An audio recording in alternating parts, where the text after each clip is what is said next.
Tingnan nyo to. Vintage na Dunkin Donut na thermos. Cool na cool to. $7 yung bili ko. Vintage thermos ng Dunkin Donut. Ang cool nito. Luma. Alright, hanap tayo. May Carhartt hoodie na naman tayo. May stain lang dito. Diyan.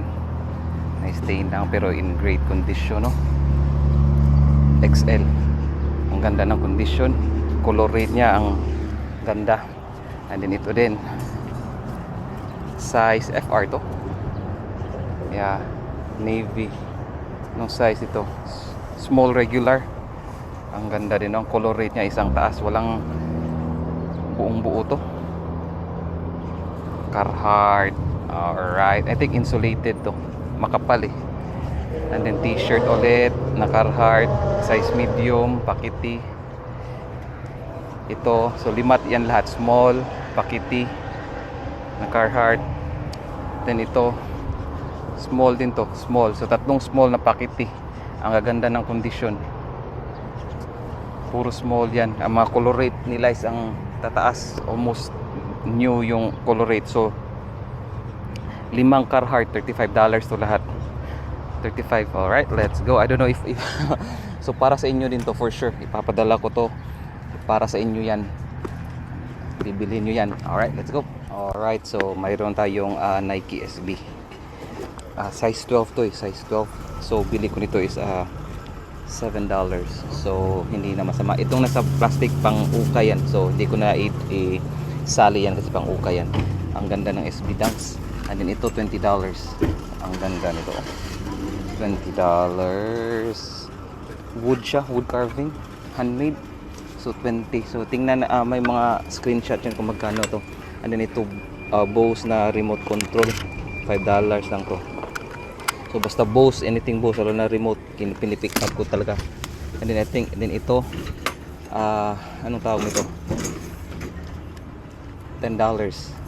I think score to. Mga $80 yata na bibenta.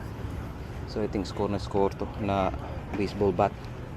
$10 ang bili ko. Alright, so hanap pa tayo. Tingnan natin kung may mapick up pa tayo. Let's go. Alright, so may nabili tayo mga sapatos.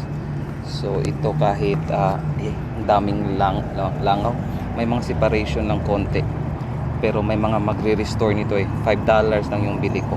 So hindi na masama. Kahit ibibenta ko to mga $30 or kasi 5 lang $5 lang kuha ko, nilinisin ko lang konting separation dyan, walang problema. And then ito ipapalegit check ko to retro to eh, retro na Jordan 1 yung band, binan na sapatos niya, retro Jordan 1, grabe $4 lang yung bili ko. So ito OG talaga to, ang ganda oh. Lilinisin ko lang to and then ipapalegit check ko.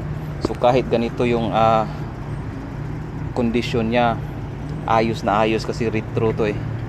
Hindi ba? Wala namang separation. Ito lang mga kulubot dito. Pero ipapalegit check ko pa to. Ang ganda nito oh. OG band Jordan 1. Ano nga? Nakita niyo yung screenshot. Pulang-pula. Anong ibig sabihin? Peke. So buti na lang for $4 yung $4 lang yung bili ko noon. Pero nung sinubmit ko yun sa legit check, sabi ko parang peke talaga kasi yung nakita ko yung label niya. As in parang may mali sa label niya eh. So, yeah, pero it was worth the risk. I mean, for $4 lang naman yung bili ko noon. Pero parang na back to back tayo. Last time yung Panda Dunks peke. Ito naman yung Jordan 1 na retro. So yeah, nakakatawa. Pinost ko pa naman yung Jordan 1 kanina sa Facebook ko. Peke pala. Alright, continue this video. And then ito ang ganda nito na jacket oh. $5 bili ko. Ang ganda ng mga stitching yan. Meron pa sa likod oh, racing. Ang ganda oh, $5. Ayos na ayos. $5. Ang ganda ng mga stitch niya all over. puno. Alright, hanap pa tayo. Let's go. Alright, pre. So yung nakita ko, wala akong nakitang sold comps ni Joe Amato. Ito kasi yun eh. Joe Amato. Amato Racing. Amato Racing. And then may Joe Amato dito. Wala akong nakitang sold listings. Pero sold. Pero may listing. Pero ang nasa screenshot dyan, ng listing na yan is puffer jacket. Hindi naman to puffer jacket eh. Ang nakalagay, nilista niya ng $250. I think that's too much. At saka again, hindi naman to puffer jacket. So, ililista ko to mga $100. So, masaya na ako pag nabenta to mga $100. Kahit $90, masaya na ako. $5 lang naman ang bili ko nito eh. Pero, ang ganda lang talaga ng stitching, no? Alright, may Wii U tayo. So, $40 to. Ito, sabi niya, nag-turn on. Kita nyo. Pero, ang mga walang, mga buttons na hindi daw nagwo-work. So, kahit na okay pa rin kasi nag-turn in eh. Pwede ko itong i-lista for parts. And then, ito kasali to. So, $40 yan lahat. Ito gumagana to. So, Wii U console. Ayos na ayos to kahit $40. Okay pa din, hindi na masama. So may mga screenshot din dyan kung magkano tong nabibenta, kahit ito for parts or use only. May mga screenshot dyan. And then kasali na to yung mga cords, lahat. Hindi na masama yan. Ito yan. Alright, so hanap pa tayo. Let's go. Ang ganda nito, Suzuki motorcycle or bike jacket. Motorcycle jacket. May mga padding dito yan, no? Suzuki, 15 lang yung bili ko nito. Ang ganda, buong buo pa. Ang ganda ng size nito. Size medium, made in Korea. Ang ganda. $15. Let's go. Ayun ito.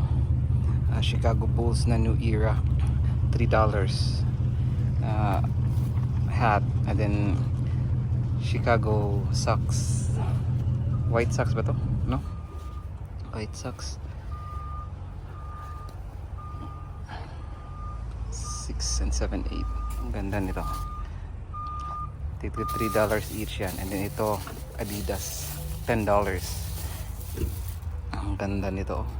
Buong buo pa. Dilinisin ko lang yan. Ang ganda. Ito yung pares niya. Buong buo talaga to. So yeah, ito pa. Yun yung mga bili ko. Lagay ko lang to sa kotse and then balik tayo doon. Tingnan natin kung may mabili pa tayo. Let's go. Pre, ang dami pre. So may mga electronics dyan. So lahat-lahat yan is $300. Ipapakita ko sa inyo yan isa-isa. Isa-isa. Alright, so ito yung mga electronics. Ito lahat is worth $300. Nabili ko lahat-lahat. May mga brand new to open box like ito. May plastic pa yung screen niya. Yun yung para sa cashier to eh. Cash register. Yan. May plastic pa yan. So ibibenta ko yan open box. Again, may mga screenshot yan kung magkano ito. Brand new. Cash drawer to eh. May plastic pa. Brand new yan. Pati ito. Brand new din to. Again, may plastic pa oh. May plastic pa. So, ayos na ayos yan. And then, I think ito used to eh. So, pwede ko itong ibibenta as used. So, yeah. Dahil used to, I think tatawagan ko pa yung company. Tingnan ko kung hindi to nakalock sa previous owner. Kasi pag nakalock yan sa previous owner, hindi yan magagamit eh. And then ito, for sure, brand new to. Kasi may plastic pa. Yan, brand new yan. Pati ito. Ay. Ito, brand new to. Hirap i-open. Yan. Oh, may plastic pa yan. So, ibibenta natin yan as brand new. Pero pre, ito yung pinaka-score nga. Pinaka-score to. As in, ang brand new nito, may screenshot dyan. Nabenta for $1,200. So, may sold yan ng dyan. So, ito dahil used to, pwede, I don't know, ibibenta ko yan mga $600 to $800. I-plug nga natin kung gagana to. I don't know. So, ibibenta natin yan. Saan yung, ayan. Ibibenta natin yan. Yan oh. Score na score talaga. Gumana oh. Pang disco yata to. Ang ganda-ganda. Alright, so yeah, score na score to. Lahat, $300.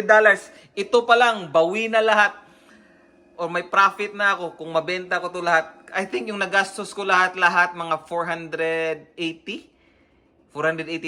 Include na yung mga mga Carhartt at iba pa. So ngayon 480, ito pa lang bawing-bawi na ako. Alright. So itong bat na to, pagdating ko ng bahay, nilista ko. May screenshot dyan, nabenta kagad. Like after mga 20 minutes, 10 to 20 minutes, nabenta kagad. Nabenta to ng $80. Yan, may screenshot dyan. Nabenta ko sa eBay. So again, ang bili ko dito is $10, $10. Benta $80 same day. Ayos na ayos to.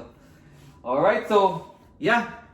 So ito yung lahat ng nabili natin. Ang dami, pinaka-score talaga yung electronics. Ang dami kong electronics, yung mga video games, and then yung mga Carhartt, mga parekoy. Sa inyo yan lahat. Sa inyo yan lahat. And then, oy, mga mare natin dyan. Mayroon akong para sa inyo. Mga mare. Teka, ito. Columbia, no? Yeah, for women's to. Yeah, I think this is for women's XL. Columbia. Yan, para sa inyo yan. Para sa inyo yan. And then, may dalawa akong Nike na pang like shorts na pang babae. So this one Nike, this is size small. Small yata to. Saan yung tag? Yeah, size small. Yan, size small Nike. Alright. Saan yung isa? Ito. And then ito is, I think is XL to. I don't know if pang babae to, pang lalaki. Yan, dry fit. So, dalawa. Yan, para dyan yan. And then, mayroon din akong na-pick up kanina. Hindi ko to napakita. Si Aldridge. Spurs. Nike size medium. Yan. Yan, Aldridge. Nike pre. Medium. So, yeah. So, yun yung lahat ng mga nabenta din. Itong Camel, ibebenta ko din to para sa inyo din to. Tingnan nyo to. Parang yung vintage to, 1990s. Ang ano niya, para siyang tawag mo to, parang papel. yung material niya. Vintage 1990s na Camel. So ipapadala ko dito para sa inyo din to lahat-lahat. Alright, so yun yung na-pick up natin as in pinaka the best.